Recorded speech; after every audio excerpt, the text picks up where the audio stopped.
ब्रज में जगमग प्रकाश छाया हुआ होता है और मणिमुक्ता भी प्रकाशित रहते हैं। फिर भी वे दीपक लेकर नंद भवन में जलाने आती हैं और मुख के श्वास से उसे बुझा बुझाकर फिर जलाती है। ऐसा करते हुए वे वायु को गाली देती है कि वायु निगोड़ी हमारा दीपक बार बार बुझा देती है और इस बहाने बार बार नंद भवन में आकर दर्शन का सुख लेती है। नंद भवन में अनेकों विचित्र चित्र दीवालों पर शोभा देते हैं। हे सखियाँ, कभी उनको देखने के बहाने आती हैं और कन्हैया की छवि आंखों में बसाती हैं। कोई सखी कहती है कि मैं वंशी की धुनी सुनकर जाग गई और नंदलाल के दर्शनों का आनंद लेने चली आई। अरे माई, मुझे पता ही नहीं लगा कि अभी तो बहुत रात शेष है। मैं तो बांसुरी की ध्वनि से भ्रमित होकर सवेरा समझकर चली आई हूँ। जब कन्हैया बछड़े चराने जाता है तो गोपियाँ उनके दर्शन करती ही है, किंतु सवेरे का दर्शन शुभ जानकर सवेरे से ही सखियाँ नंद महल में इकट्ठी हो जाती हैं।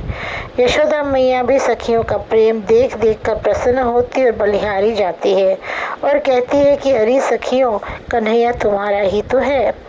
प्रिय दर्शनों के लिए मैया कन्हैया को प्रातः काल जगाकर सजाती है, फिर समझाती है कि अरे कन्हैया, दूर न जाना, यहीं पास ही रहकर बछड़े चराना। पास होने पर भूख लगते ही तो घर आ जाएगा, इससे कहती हूँ कि दूर मत जाना। फिर मैया के साथ वन की ओर चलते हैं और भैया उसे बार बार समझाती जाती है।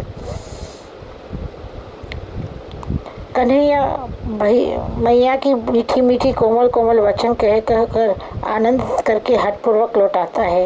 इधर कुछ ही दूर कन्हैया जा पाता है कि यशोदा सुध बुध खो बैठती है।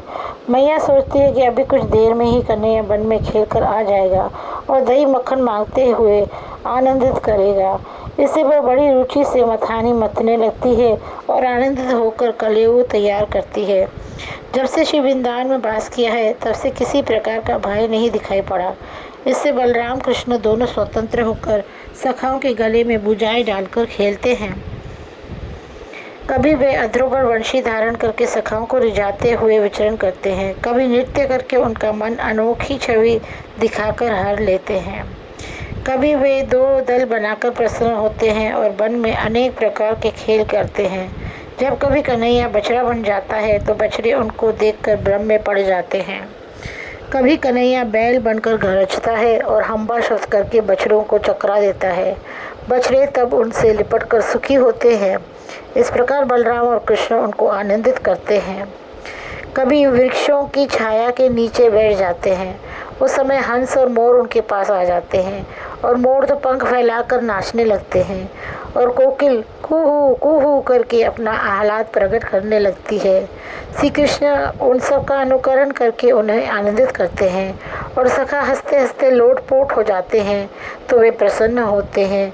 उनकी इन लीलाओं को देखकर कौन भ्रमित न हो जाएगा और उनको संपूर्ण लोकों का स्वामी कौन मान लेगा। उनकी इन प्राकृत बालकों की सी लीलाओं पर बलि बलि जाते हुए उनको आनंद मिलता है। जो इनकी कृपा की भिक्षा मांगता रहता है, जो नित्य दिव्य रहता है, वही प्राकृत स्वरूप धारण करके आया है और प्राकृत शिशु की तरह लीला करके रसपान करा रहा है। इस प्रकार रस देने की व्यवस्था करके कन्हैया बछड़ों को रस पिलाता है और ग्वाल बाल आनंदित होकर छवियों को देखकर बलि बलि जाते रहते हैं।